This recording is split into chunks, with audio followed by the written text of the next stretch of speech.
네, 안녕하세요. 너무 반갑습니다. 네, 저희 남편이 저에 대해서 소개를 너무 잘 해줘서 너무 감사한데요. 한 가지 정정하고 싶은 게 있었어요. 들으면서. 그러니까 제가 남편이 개척교회를 시작을 하면서 이제 함으로써 내가 뭘 도울 수 있을까. 사실 이런 고민을 했어요. 잠깐. 그랬을 때 남편이 상담을 공부해보면 어떻겠어? 사실 그 먼저 제안을 했거든요. 네. 그래서 그것이 큰 다른 점이어서 제가 정정을 하고 싶었어요.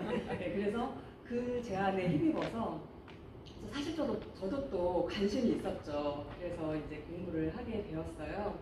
그래서 이제 제가 오늘 사실 이거를 나누면서는 이제 제목을 회복의 또 다른 이름 변화 이렇게 짓게 되어졌어요. 제가 이제 예수님을 믿고 나서 기도할 때마다 가장 많이 기도하는 것이 무엇인가 생각을 해봤더니 변화하더라고요. 하나님, 저 좀 변화시켜 주세요. 변화되게 해주세요. 라고 참 기도를 많이 했던 것 같아요. 그래서 정말 아마 수천 번은 기도한 것 같아요. 그리고 또 저도 다른 분들이 기도를 할 때 기도말을 이렇게 들어보면은 그분이 변화라는 단어만 쓰면은 저도 아멘이 절로 나오는 거예요.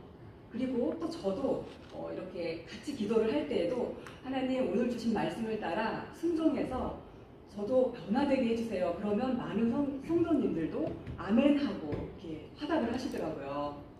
그만큼 이 변화라고 하는 것을 우리는 정말 간절히 사모해요. 여러분들은 어떠세요? 여러분들도 그러실 거다라고 생각을 해요. 근데 이제는 왜 우리는 변화를 이렇게 간절히 사모할까라고 했을 때 성경은 계속해서 우리가 변화할 것을 도전한다는 거예요. 우리가 이제 그것을 발견할 수가 있어요. 그래서 오늘은 제가 이 변화의 과정, 어떻게 변화가 이루어지는지 이제 이야기를 할 거고요. 그리고 나서 두 번째 시간에는 여러분들의 각자의 이야기를 가지고 이 과정에 따라서 적용해보는 시간을 가질 거예요. 아까 보니까 어떤 한 분이 이렇게 원사님께서 나눠주시더라고요. 그래서 그 프린트를 이미 받으셨을 텐데 혹시 들으면서 본인이 가지신 그런 고민 이야기 그런 것이 있으면은 한번 적어보시면 좋을 것 같아요. 일단은 들으시고요. 들으시는 가운데 생각나는 이야기를 한 개 이렇게 잘 갖고 계시다가 끝나고 나서 한번 종이에다가 옮기면서 한번 실습을 해보면 좋겠습니다. 그래서 이제 변화란 무엇인가 라는 것을 보도록 할 텐데요. 변화는 우리 너무나 잘 알고 있는 거예요. 답은 무엇인가 하냐면요. 열매 맺는 삶이에요. 그리고 성화라는 거죠. 근데 열매 없는 삶에서 열매 맺는 삶으로 바뀌는 것이 변화고요. 또 성화되지 못한 모습에서 성화된 모습으로 가는 것이 변화다라고 하는 거죠. 그런데 우리가 이렇게 변화를 생각할 때 변화를 가로막는 것이 있다는 거예요. 그래서 그것이 무엇인지 이제 알아볼 텐데요. 이제 제가 눈을 그려놨어요. 눈을 하나 사진을 붙여놨는데 외부에서 떠도는 우리의 시선이 변화를 가로막는 거예요. 제가 떠도는 이라는 표현으로 이렇게 써놨는데 사실은 외부의 어떤 것에 우리의 눈이 이렇게 고착된다라고 보시면 되는 거죠. 제가 이제 그러니까 Y라는 집사님의 이야기를 해드릴게요. 이 Y라는 집사님은 아들과의 관계로 정말 힘들어했어요. 그러니까 아들의 어떤 태도가 탐탁치가 않은 거예요. 이렇게 코로나가 오면서 더욱 그 행동이 심해졌는데 무엇인가 하냐면은 핸드폰 하는 시간이 점점 길어지고 그 다음에 밤늦게까지 게임을 하다가 늦게 자는 거예요. 그러니까 당연히 아침에 늦게 일어나고 그러다 보니까 이제 학교에 늦게 되어지는데 특히 10대 고등학교 2학년 10대 이제 청소년이니까 외모에도 관심이 많은 거예요. 늦게 일어났는데 외모까지 막 다듬느라고 더 늦어지는 거죠. 그러다가 하루는 이 Y 집사님이 아들한테 그렇게 하면 학교 늦는다고 한마디를 던졌는데 그날 아침은 전쟁터가 됐어요. 아들하고 이렇게 뭐죠? 파이팅을 한 거죠. 그래갖고 이제 이 Y 집사님은 이런 아들의 생활 태도가 너무너무 싫고 또 그 모습을 볼 때마다 화가 막 끌어올랐어요. 그래서 이 Y 집사님은 뭐라고 이야기하시냐면 아들 때문에 내가 너무너무 불행하다 이렇게 이야기를 하세요.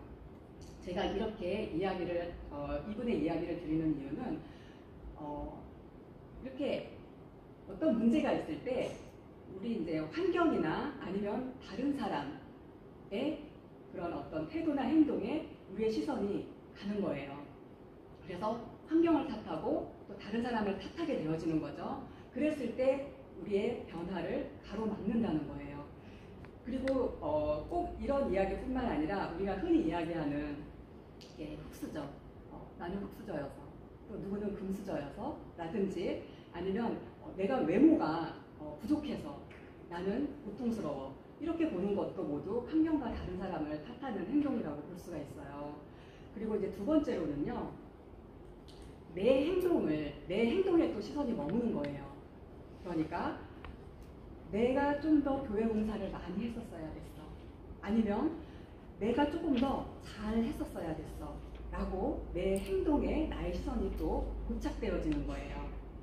그리고 주기도문을 100번 외웠었어야 됐어. 그래야 잘 되는 건데 이렇게 이제 내 행동에 대해서 내 시선이 머물고 내 행동을 탓하게 되어지는 거죠. 그러면 변화를 가로막게 되어진다는 거예요. 이제 마지막으로 한 가지 살펴볼 것은요. 이제 제가 요술방망이라고 이름을 붙였어요. 뭐냐면 변화라는 것이 빨리빨리 일어나야 된다라고 생각하는 거예요. 그러니까 요술방망이 뚝딱 두들겨서 짠 하고 변화되어지는 이런 것을 변화라고 생각하는 그 생각이 이제 변화를 가로막는다라는 거죠. 그래서 저희가 이렇게 문제의 어떤 원인을 외부에서 찾게 되어질 때 이제 변화가 일어나기가 참 힘들어요. 여기서 이제 빠져나오는 게 필요한데요. 이 말씀을 드리기 전에 일단은 우리가 이런 상태에 있을 때 우리는 신앙인으로서 신앙과 그 다음에 삶 사이에서 되게 큰 괴리감을 느껴요. 잘 생각해 보세요. 그래서 이 부분에 대해서 폴 트립이라고 하는 이렇게 유명하신 학자이신데 이분이 이 상태를 복음적 공백 상태라고 이름을 붙이셨어요. 이 상태는 복음을 망각한 상태인 거예요. 그래서 우리가 흔히 이야기하는 소경된 상태다라는 거죠. 이랬을 때 우리가 상실하는 것이 세 가지가 있는데 첫 번째를 말씀드리면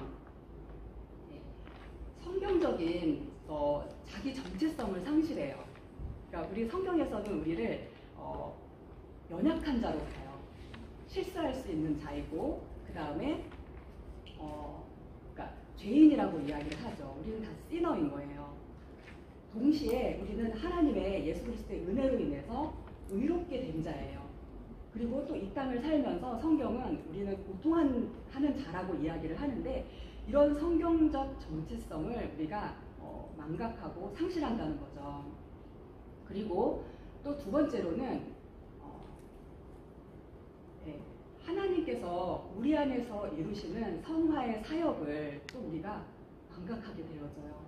한번 잘 생각해 보세요. 그 상황에 있을 때 우리가 어떤지를. 그리고 세 번째로는요. 내주하시는 성령님께서 우리에게 계속해서 공급해 주시거든요. 근데 이 공급하심을 우리가 또 잊어버리게 되어져요. 그런데 이 상태로 우리가 가만히 있으면은 더 심각한 영적인 문제들을 경험하게 되어집니다. 그래서 그것을 한번 나눠보도록 할게요. 첫 번째로는 자기의라는 건데요. 그러니까 나는 옳고 다른 사람은 잘못됐다라고 생각을 하는 거죠. 이 생각에서 우리가 빠져나오기가 참 힘들어요. 그리고 두 번째 영적인 문제는 무엇인가 하냐면요. 이기심인데 나를 위해서 사는 거예요. 우리가 이제 이타적인 삶을 사는 게 크리스찬의 어떤 이상인데 그것을 가로막는 거죠. 내가 나에게 이제 집중을 하게 되어지는 거죠. 그리고 세 번째로는요. 상상주의라고 하는데 말이 좀 어려운데요. 쉽게 풀면은 행동과 태도에 이렇게 몰입을 하게 되어지는 거예요. 아까 말씀드린 그 Y 집사님도 아들의 그런 행동과 태도에 계속 몰입을 하거든요. 예, 그렇게 되어지는 것이 이제 큰 영적인 문제가 되어진다라는 거죠. 그 사람에게서부터 원인을 찾으니까요. 그리고 이제 네 번째로는 독립심이라고 해서요. 이거는 나 혼자 할 수 있다는 거예요. 사실 요즘 시대가 다 나 혼자 할 수 있어 이것을 많이 이렇게 부추겨 세우거든요.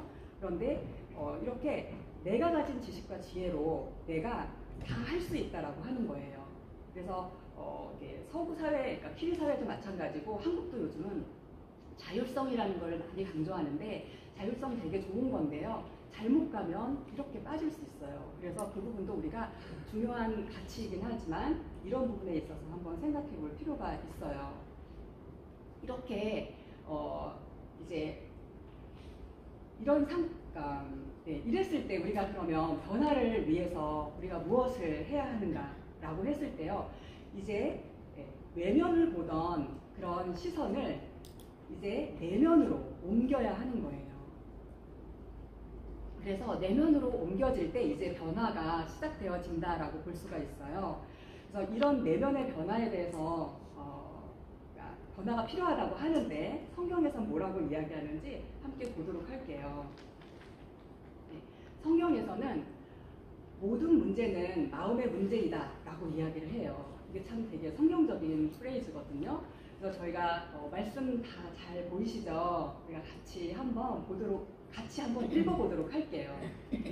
만물보다 거짓되고 심히 부패한 것이 사람의 마음이라 누가 능히 그를 알리고마는 나 여호와는 심장을 살피며 폐부를 시험하고 각각 그 행위와 그 행실대로 보응하느니라.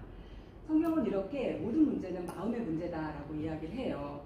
그래서 우리는 그러면 이번에는 마음이 먼저 무엇인지 알아야 돼요. 마음을 모르고 우리가 마음이 변화되는 것을 할 수 없거든요.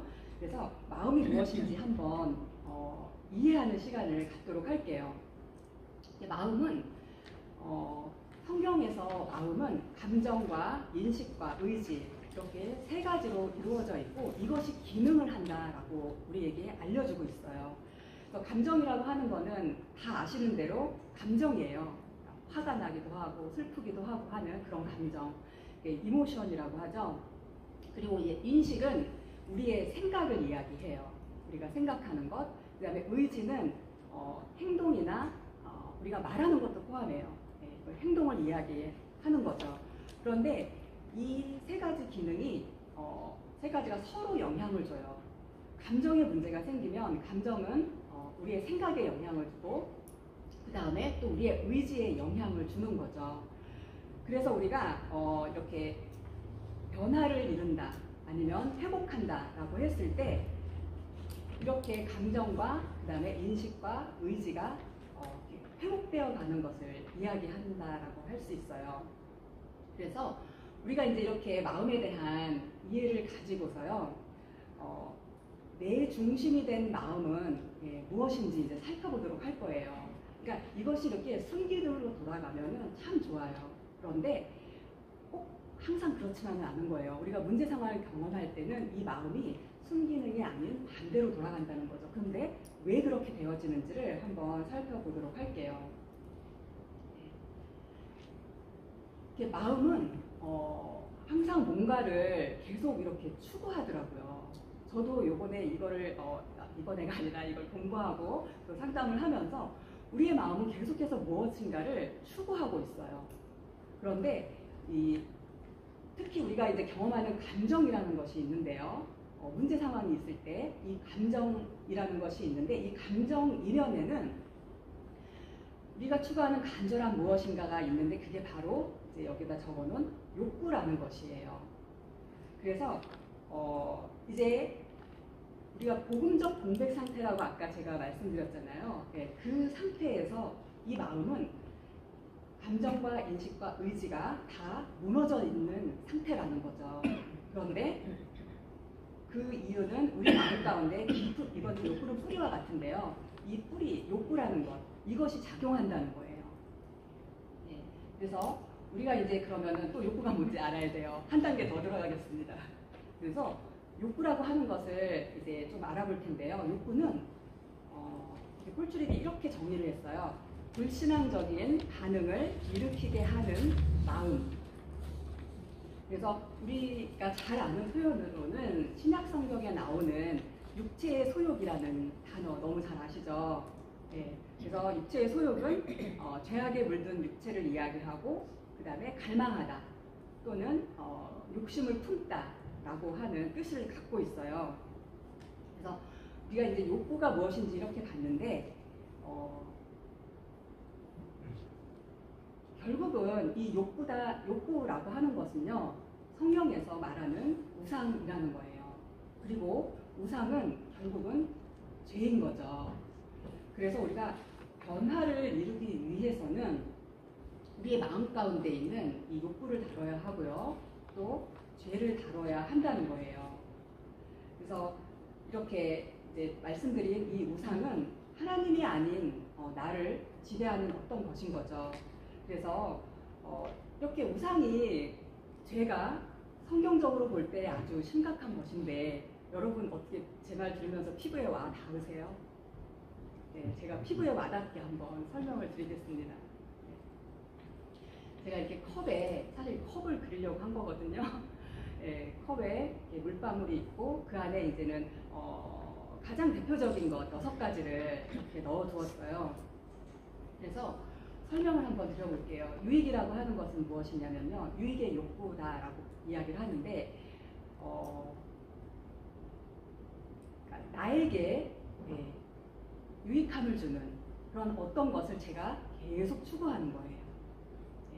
그렇다라고 했을 때 아마 여러분들도 머릿속으로 뭔가가 생각나실 거예요. 나에게 이득이 되어지고 나에게 좋은 무엇인가를 내가 계속 추구하는 것, 이것을 이제 유익의 욕구다라고 이야기를 하고요. 그 다음에 편안의 욕구, 이거는 무엇인가 하냐면 몸의 편안이든 아니면 마음의 편안이든 난 그냥 편안한 게 좋은 거예요. 그래서 내가 무엇을 선택할 때 편안한 쪽으로 계속해서 내가 무엇인가를 선택하는 거예요. 그랬을 때 이 편안의 욕구가 있다라고 볼 수 있는 거죠. 그리고 세 번째로는 쾌락인데요. 이렇게 감각적인 그런 어떤 즐거움을 내가 계속 추구하는 거예요. 그래서 그랬을 때 이것은 쾌락의 욕구가 있구나라고 우리가 말을 하죠. 그 다음에 네 번째로는 존경의 욕구인데 이거는 무엇인가 하면 말이 존경이어서 저게 어떻게 욕구인가 이렇게 볼 수도 있는데요. 이렇게 높아지고자 하는 마음이에요. 계속해서 내가 다른 사람보다 낮아지지 않고 계속 높아지고자 하는 추구하는 마음인 거죠. 예, 그래서 반대로 내가 떨어지지 않으려고 막 애를 쓰는 경우도 있어요. 이것도 이런 욕구다라고 볼 수가 있고요. 그 다음에 다섯 번째로 이제 인정의 욕구가 있는데요. 이거는 관계 속에서, 사람들과의 관계 속에서 내가 정말 이 사람에게 계속 인정받고자 말도 하고 행동도 하고 무엇인가를 계속 하는 거예요. 그래서 이제 부모님한테 그럴 수도 있고 친구한테 그럴 수도 있고요. 교회 안에서 성도들끼리도 그럴 수 있고요. 이것을 그래서 이렇게 이거는 그 관계에 되게 이렇게 집착하는 형태로 나타나요. 그래서 이걸 인정의 욕구다라고 이야기를 하고요. 마지막으로는 이제 지배의 욕구라는 게 있어요. 내가 상황을 다 컨트롤해야지 되는 거예요. 예, 그래서 내 플랜을 세울 때도 있고요. 그래서 이것이 흔들어지면은 몹시 이제 힘들어지는 거예요. 예, 이런 경우가 이제 지배의 욕구가 있다라고 이야기를 해요. 그래서 이런 이런 이제 욕구들이 있는데요. 이 욕구는 특징이 있는데요. 내가 추구하면 추구할수록 이거는 채워지지가 않아요. 그러니까 한마디로 없는 거예요. 없는 건데 이거를 계속 추구한다고 보세요. 얼마나 힘들겠어요. 예. 그래서 제가 이제 거품을 놓은 이유가 이제 거품은 이렇게 일어났다가 또 싹 사라지잖아요. 근데 욕구도 이렇게 막 일어나요. 그래서 그것을 추구하면서 막 뭔가를 해요. 그런데 잡히지 않으니까 사라지고 결국 그 끝은 이제 고통인 거예요. 그래서 제가 이제 또 다른 표현으로 어떻게 이걸 설명드릴까 고민하면서 설탕이 비유가 되는 것 같아요. 설탕이 처음 맛보면은 달달하잖아요. 근데 이거를 평생 추구하면 몸이 망가지는 것처럼 이 욕구도 인생을 결국은 망치게 된다는 거죠. 여기까지 제가 설명을 드렸는데 좀 이해가 되세요? 네, 감사합니다. 너무 다들 스마트하신 것 같아요. 네, 그래서 우리가 원하는 그러면 이런 변화를 이루기 위해서 그러면 우리는 어떻게 해야 하는가라는 거죠. 그냥 이렇게 앉아 있는다 그래서 변화가 일어나진 않더라고요. 그래서 해야 될 것을 이렇게 표현을 해봤어요. 욕구를 우리는 버려야 돼요. 과감하게 버려야 돼요. 그래서 제가 이제 쓰레기통을 이렇게 그림을 갖고 왔는데요. 쓰레기통에는 여러분들 다 그냥 쓸모없는 거 버리시잖아요. 예, 크리스찬으로서 이 욕구는 정말 쓸모없는 거예요. 예, 어렵지만 그거를 잘 기억하시면 참 좋아요. 그래서 이거를 버리듯이 욕구도 버려야 하는 것이에요. 예, 그리고 이 욕구를 버린다라고 하는 것은 곧 죄로부터 이제 돌아서는 것이다 라는 거예요. 제가 여기에서 여기에서 이제 이 욕구를 버린다라고 했을 때 사람마다 다른 반응을 하더라고요. 그래서 여러분들의 이해를 돕기 위해서 한번 한 두 가지 예를 이렇게 들어볼게요. 그러니까 A라는 자매가 있었는데 이 자매는 이렇게 좀 강박적인 행동으로 이렇게 고통하고 있었어요. 불안하고 또 화도 많고 짜증도 많고 막 이랬었어요. 그래서 왜 그런가 이야기를 듣다가 그 마음 가운데 이 인정의 욕구가 많다라고 하는 것을 발견했어요. 아까 설명드렸듯이 관계 속에서 계속해서 뭔가 내가 이 사람으로부터 인정받고 싶고 저 사람으로부터 인정받고 싶고 그런데 이게 안 되니까 불안한 거예요. 왜냐하면 그 자매 안에는 자신이 되게 이렇게 초라하게 느껴지고 또 이제 열등감도 있고 그랬던 거예요. 근데 그거를 채우려고 어떻게 하다 보니까 그 끝이 그렇게 되어졌던 거죠. 그런데 이 20세의 자매였는데 이걸 딱 발견한 순간에 어머 사모님 제가 이것 때문에 20년을 고통스러워했던 거예요? 이러는 거예요. 그러더니 너무나 쉽게 정말 썩은 사과 버리듯이 딱 버리더라고요. 그러면서부터 이제 변화가 시작이 되어졌어요. 그리고 또 한 B라는 자매는 이렇게 상처가 있었어요. 그러니까 그 상처로 인해서 자신이 못생겼다고 생각을 하는 거예요. 예. 그래서 이제 예를 들면 이제 남자친구가 어떤 말을 하거나 행동을 하다가 내가 못생겨서 그런가 봐 이런 생각이 들면은 하염없이 자신을 탓하고 자책하고 깊은 우울증에 고통을 하는 거예요. 그래서 이렇게 찾아보니까 이 자매도 인정의 욕구로 고민을 하고 고통하고 있었던 거예요. 그래서 이제 이 욕구를 내려놓자라고 이야기를 했는데 이 자매는 욕구를 내려놓는다라고 생각을 하니까 자신이 이렇게 와해되는 것 같아요. 완전히 없어지는 것 같아요. 그래서 저도 이런 경우도 있구나라고 처음 경험을 했는데 그리고 나서 시간이 좀 지났어요. 예, 지났지만 결국은 자매도 이 인정의 욕구를 버리는 작업을 했어요. 그러니까 빨리 하든 늦게 하든 결국은 다 버리게 되어졌을 때 둘 다 이 자유케 되어지는 그런 경험을 하게 되는 것을 보았죠. 그래서 이렇게 우리가 이제 이 과정을 해 나아갈 때 정말 기억해야 되는 한 가지가 있어요. 그게 무엇인가 하냐면요. 하나님께서 이렇게 이 땅을 살면서 고통하는 우리를 그냥 두지 않으시고 한 가지 길을 예비해 두셨다는 거예요. 아마 머릿속에 반짝하고 뭔가 떠오르시는 분들이 계실 거예요. 예수 그리스도예요.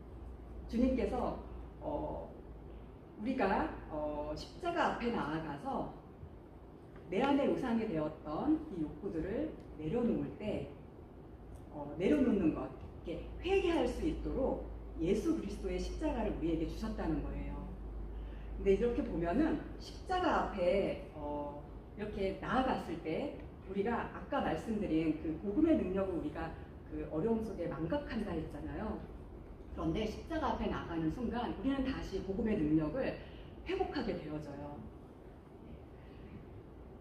그리고 우리가 망각했던 그 은혜를 우리가 이제 다시 되찾게 되어지는데요. 네. 그래서 그러니까 예수 그리스도 안에서 우리가 진심 어린 회개로 나아갔을 때 하나님은 이제 우리가 잊고 있었던 하나님의 은혜도 다시 되찾게 해주세요. 그 되찾게 되는 은혜가 무엇인지 한번 보도록 할게요. 그래서 이게 6가지를 이렇게 펼쳐 놓았는데요. 예수 그리스도의 십자가로 인하여 주어진 풍성한 은혜. 이것도 한번 같이 읽어보도록 할게요. 예, 첫 번째, 같이 한번 읽어주세요. 우리의 삶에 하나님의 주권과 계획하심을 깨닫게 된다. 두 번째, 우리가 고난 중에 있을 때 능력으로 도우신다. 세 번째, 우리를 위해 희생하신 예수님의 사랑이 있다. 네 번째, 우리를 용서해 주신 크신 사랑이 있다. 다섯 번째, 임마누엘 하셔서 동행하시는 성령님이 계시다.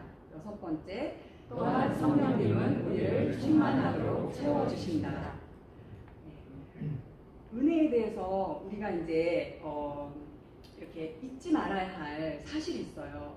그건 뭐냐면 욕구는 아까 없는 거라 그랬잖아요. 그런데 이 은혜는 우리에게 이미 풍성하게 주어졌다는 거예요.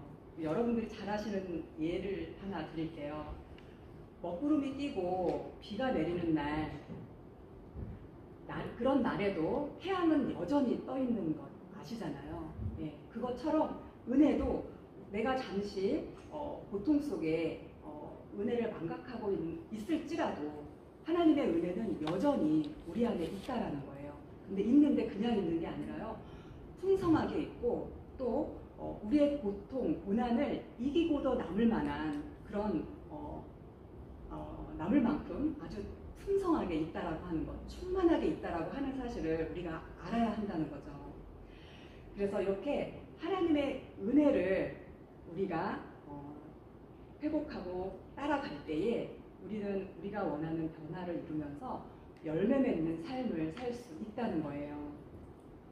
그래서 우리가 해야 될 일은 뭐냐면요. 이 은혜를 날마다 순간마다 계속해서 간절히 소원하면서 나아가는 거죠.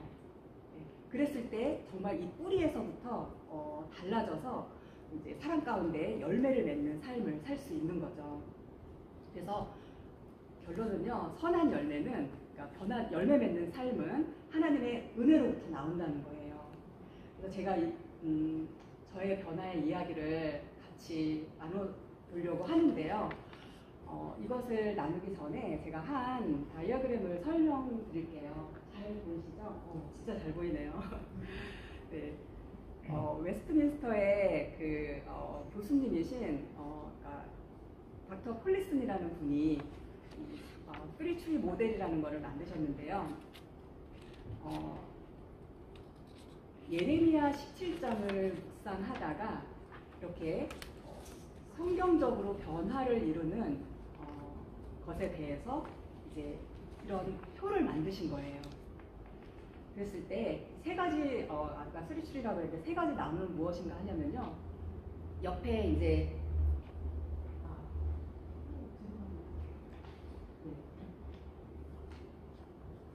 이게 이제 첫 번째 나무이고요. 이거는 아까 이제 상황 속에서 히트는 어려움이거든요. 상황 속에서 반응을 보이는데 가시 반응을 보이는 거예요.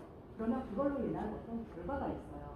그런데 그 밑에는 욕구라고 하는 것이 있다는 거죠. 죄를 욕구라고 보이는데요. 마이너스 마음인 거예요. 이것을 예레미야 17장에서 사막의 떨기나무다라고 표현을 했어요. 그리고 또 한 나무는요. 가운데 있는 십자가가 두 번째 나무이고 그 다음에 여기 열매가 풍성한 나무가 세 번째 나무인데요. 상황 속에서 예수 그리스도의 십자가의 은혜로 이렇게 하나님의 풍성한 은혜 가운데 변화된 마음, 이 변화된 마음을 가지고 열매 맺는 삶, 그걸로 인해서 또 다른 풍성한 결과를 얻는 것, 이것이 이제 또 다른 나무인데요. 이것을 물가에 심어진 나무라고 예레미야 17장에서 표현하고 있어요. 그래서 제가 이 나무를 설명드렸는데 이 나무를 보시면서 이제 제가 한 변화의 이야기를 들려드리도록 할게요. 살짝 이쪽으로 와서 제 목소리 이렇게 해도 다 들리시나요? 네. 이제 저에게 제가 한 2년 전부터 갱년기가 왔어요. 갱년기가 와갖고 건망증이 생기고 그 다음에 제가 주일학교를 섬기고 있는데 금방 공부하는데 너무 집중이 안 되고 힘든 거예요. 그래서 이게 제가 처했던 어려웠던 상황이에요. 그런데 이 상황이 되어지니까 제가 이렇게 가시반응을 보이는데 지금 이 상황이 너무 싫다. 네, 이런 상황에 있는 게 너무 싫은 거예요. 그리고 내가 이런 데 할 수 있을까? 라는 의문을 품으면서 근데 그런 가운데 제가 이제 투덜이가 됐어요. 그래서 남편에게 나 못할 것 같아. 못할 것 같다고 투덜투덜 됐거든요. 네, 근데 이런 반응 속에 나왔던 결과는 이제 이 상황을 피하고 싶은 거예요. 그리고 이제 의욕이 상실되었어요.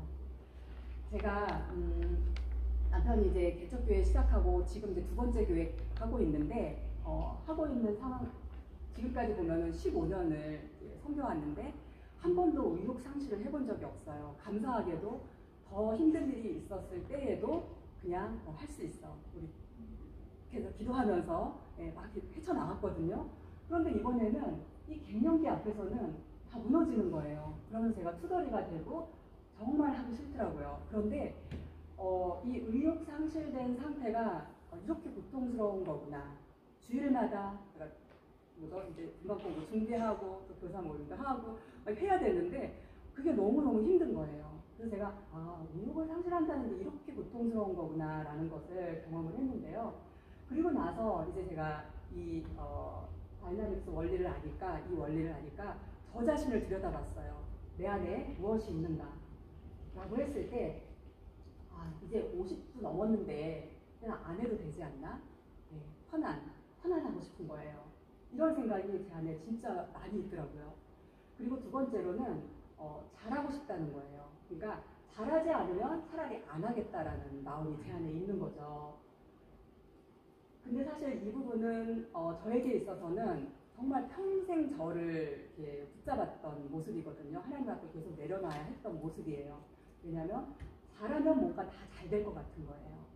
저도 이거 제 안에 이제 평생 있었던 욕구다라고 볼 수 있는 거죠. 그래서 이제 이 욕구를 찾았을 때 제가 찾고 이제 정리를 해봤더니 성경은 마음을 인격이라고 이야기를 해요. 그래서 저의 인격, 어리석은 인격이다라고 제가 적었어요. 그랬더니 제가 참 이기적이더라고요. 이기심, 저만 생각한 거예요. 교회 공동체 생각 안 하고.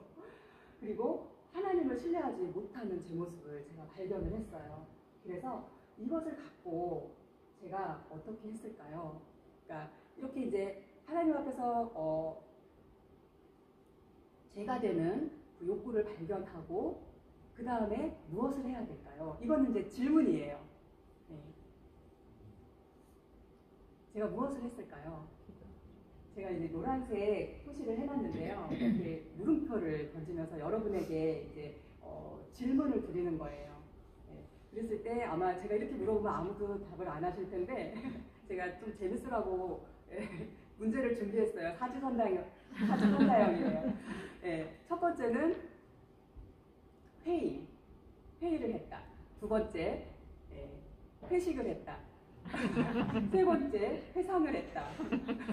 4번째 회개를 했다. 무엇일까요? 4번. 네, 4번이죠. 너무 잘하십니다. 그래서 주님 앞에 나아가서 회개를 했어요. 하나님 제 안에 이런 것이 여전히 작용을 하고 있고 그래서 주님께 내려놓았어요. 그랬더니 회개를 하는데 순간 제 마음 가운데 자유로움이 생기는 거예요. 자유로움이 생기고 하나님의 은혜가 깨달아지기 시작했어요. 계획, 능력 이렇게 적어놨는데요. 우리 교회, 웰링턴에 있는 교회에 부교육자를 두는 거는 사실 거의 불가능하거든요.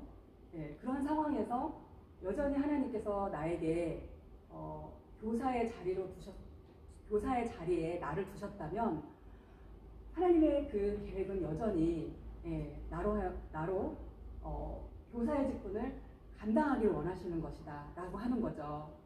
그거를 제가 이렇게 깨달았을 때 그냥 받아들여지더라고요. 아, 그렇다면 하나님 제가 계속 할게요. 이렇게 되어지는 거예요. 그리고 두 번째로 잘하고 싶다라고 하는 저 욕구, 그러니까 제 힘으로 하겠다는 얘기였거든요. 근데 그게 아니라 하나님께서 부족한 나에게 힘들 때마다 공급해 주시는 하나님의 능력이 있다는 거죠. 예, 그래서 내가 나를 의지하지 않고 하나님의 능력을 하나님 내가 의지해서 나아갈 수가 있었네요. 이제 그걸 깨달은 거예요. 주님이 도와주신다라고 하는 걸 깨달은 거죠. 이렇게 하나님의 그 은혜를 깨닫게 되어지니까 중요한 거는 이 마음이 달라지는 거예요. 마음이 어떻게 달라지냐면요. 이게 변화받은 마음인데요. 갱년기 상황 속에서도 건망증도 있고 집중도 안 되지만 내가 이 상황을 인내하는 거예요. 예수님께서 이 땅에 오셨을 때 인내하셨잖아요. 그 예수님의 그 인내에 조금이라도 내가 닮아가자. 그래서 그 상황을, 갱년기라는 상황을 인내하자라고 하는 인내가 생겼어요. 그리고 인내하는 마음이 생겼고, 그리고는 다시금 하나님의 능력을 신뢰하는 가운데 교사의 일을 감당하자라고 하는 거는 제가 이제 교사의 직분을 제가 수용을 한 거예요. 다시. 그러면서 이제 좋아하는 마음이 생긴 거죠. 이렇게 나아가니까 이거는 이제 또 우리가 잘 아는 표현으로 사랑이라고 이야기할 수 있겠어요. 제가 다시 그 교사의 일을 사랑하면서 해 나아가는 거죠. 그랬더니 이제 내게 맡겨주신 교사의 일을 제가 열심히 성실히 감당하는 거죠. 그것을 우리는 충성의 열매다라고 이야기를 해요. 그리고 저는 이걸로 인해서 변화된 제 모습은 정말 주님께서 세우신 이 교회 공동체 안에서 교사로서 봉사의 일을 계속해서 제가 해 나아가는 그 변화가 제 안에 이루어진 거예요. 그러면서 이렇게 정리하면서 이 부분이 생각나는데 마지막에 윗부분에 초록색으로 제가 해놨는데요. 성도의 제일된 행복, 하나님께 영광이 되어지는 것. 어떻게 보면 되게 작은 일이지만 하나님께서 영광을 받으시겠구나 라고 제가 이걸 깨닫게 되어지면서 변화되어졌어요. 네. 그래서 이제 제가 변화된 이야기를 이렇게 말씀을 드렸는데 여러분도 들으시면서 머릿속에 여러 가지 생각이 있으셨을 거예요. 그래서 여러분들의 이야기를 이 시간에 같이 한번 해봤으면 좋겠어요.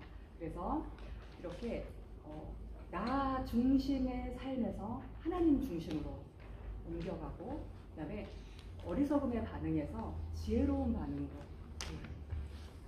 살아가는 정말 우리 크리스찬들의 이야기들을 계속해서 만들어가면 참 좋겠습니다. 네, 그래서 나눠드린 종이에다가 한번 본인의 이야기 한번 쭉 적어보시면 좋겠습니다. 네.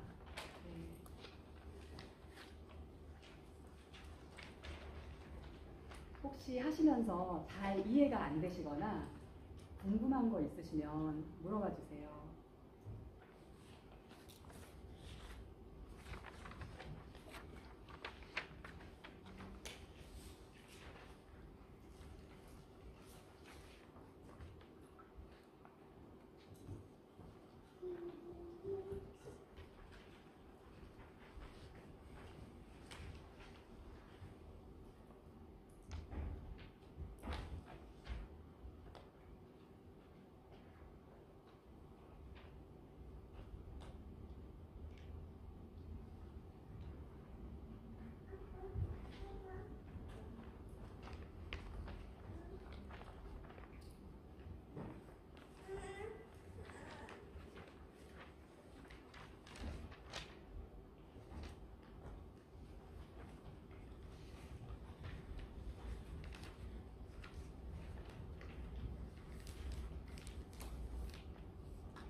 제가 혹시 욕구 부분이 어렵지 않으실까 해서 그 6가지 예를 문장으로 이렇게 넣어드렸거든요. 그건 이제 참고로 보시면 좋겠습니다.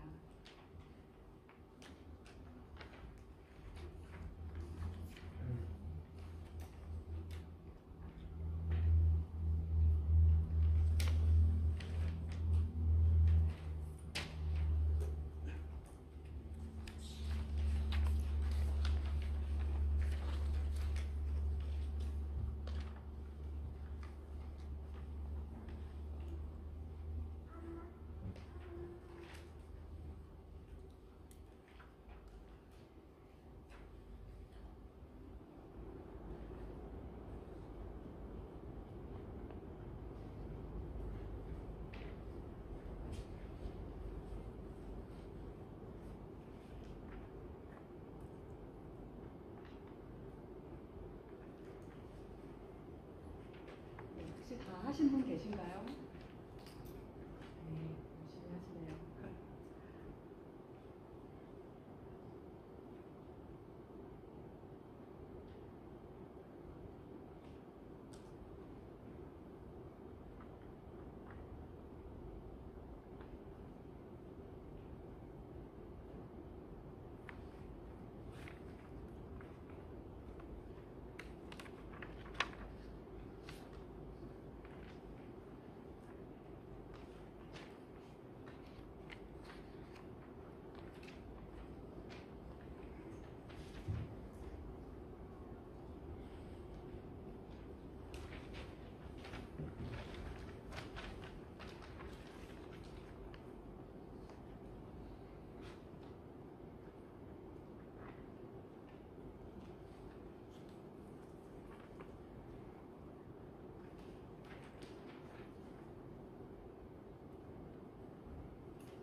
네, 이렇게 되니까 이미 하시고 이렇게 마무리를 이미 하신 분도 계신 것 같고요. 몇몇 분들은 더 이제 생각이 필요하신 분들 계시고 할 텐데 이제 개인적으로 그러니까 이런 순서에 따라서 한번 자신을 돌아보시면서 어려움이 있을 때마다 한번 생각해 보세요. 아, 내 안에 어떤 욕구가 있는 거지?